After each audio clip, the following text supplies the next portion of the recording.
নমস্কার বন্ধুরা, রাধে রাধে সকলকে। আশা করছি সকলেই খুব ভালো আছেন। আমার নতুন একটি ভিডিওতে আপনাদের অনেক অনেক স্বাগত জানাই। এখন ওই 5:15 মতো বাজে। জানলাটা খুলে দেখলাম ভালোই আলো ফুটে গেছে। তো তাড়াতাড়ি ভগবানের দর্শন করে নিয়ে বেরিয়ে পড়লাম বন্ধুদের সাথে মর্নিং ওয়াকের জন্য। আমরা ওই 6-7 জন মিলে বেরোই সকালবেলা প্রতিদিন হাঁটতে। আর আমার বেশ ভালো লাগে সকালের ওই প্রাকৃতিক পরিবেশটা। তো বন্ধুরা কিছুদিন ধরেই হাঁটতে বেরোচ্ছি। আর এই ভোর ভোর সব বন্ধুরা মিলে একটু হাঁটতে বেরোই প্রত্যেক দিন। তো অল্প ঠান্ডাও আছে, তাই চাদরটাও গায়ে দিয়ে নিই। এই রাস্তাটা কত সুন্দর না?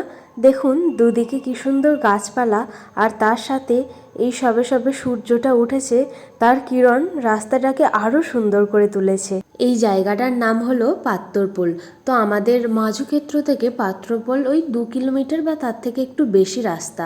এখন ওই 6:10 মতো বাজে। রাস্তাটা কত ফাঁকা আর কত অপূর্ব দেখতে লাগছে। তারপর ওই 6:30 থেকে 6:45-এর মধ্যে বাড়ি চলে আসি।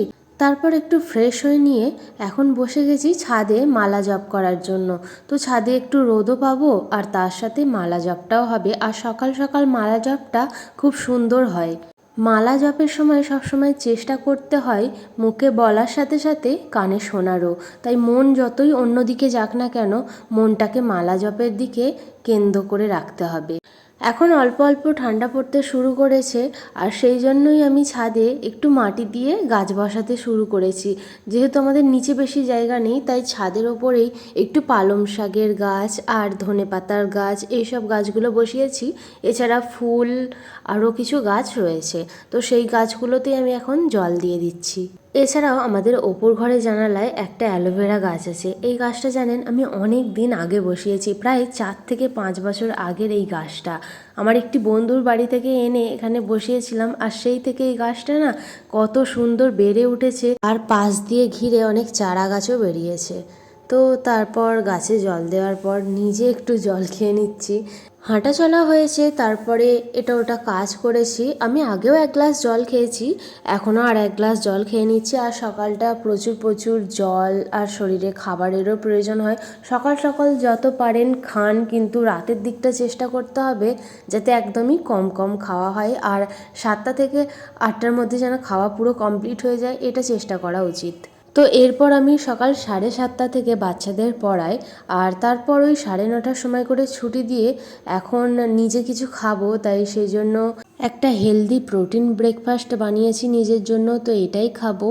এর মধ্যে রয়েছে চানা, মানে কাবুলি চানা, আর শসা টমেটো একটু লেবুর রস দিয়ে বানিয়েছি। কাবুলি চানাটাকে প্রথমে সেদ্ধ করে নিয়েছিলাম, আর সেদ্ধ করার পরে ওই শসা টমেটো তার মধ্যে লেবুর রস একটু নুন দিয়ে মিক্স করে খাচ্ছি।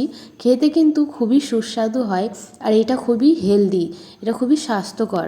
এখন খাবারটা নিয়ে আমাদের ওপর ঘরের ব্যালকনিতে চলে এসেছি, আর ওখান থেকেই প্রাকৃতিক পরিবেশ দেখতে দেখতে খাবারটা খেতে বেশ ভালোই লাগছিল। এরপর আমি আবারও একজনকে পড়াতে যাই, মানে তাদের বাড়িতে যেতে হয়, পাশেই বাড়ি, তাই যেতে বেশিক্ষণ সময় লাগে না। সকালের পড়ানোটা থেকে বেলার পড়ানোটার মধ্যে আমার মাত্র 1 ঘন্টার গ্যাপ, আর ওই 1 ঘন্টার মধ্যে আমি খাই আর একটু রেস্ট নিই। এরপরে সন্ধ্যা ওই 6টা থেকে আমি আবারও একজনকে পড়াতে যাই। তো সেটা মর্নিং রুটিনের মধ্যে পড়ে না, তাই দেখাচ্ছি না। আপনারা যদি কেউ আমার মর্নিং রুটিন বাদ দিয়ে আফটারনুন রুটিন বা পুরো দিনের রুটিন দেখতে চান, তাহলে আমাকে কমেন্টে জানাতে পারেন।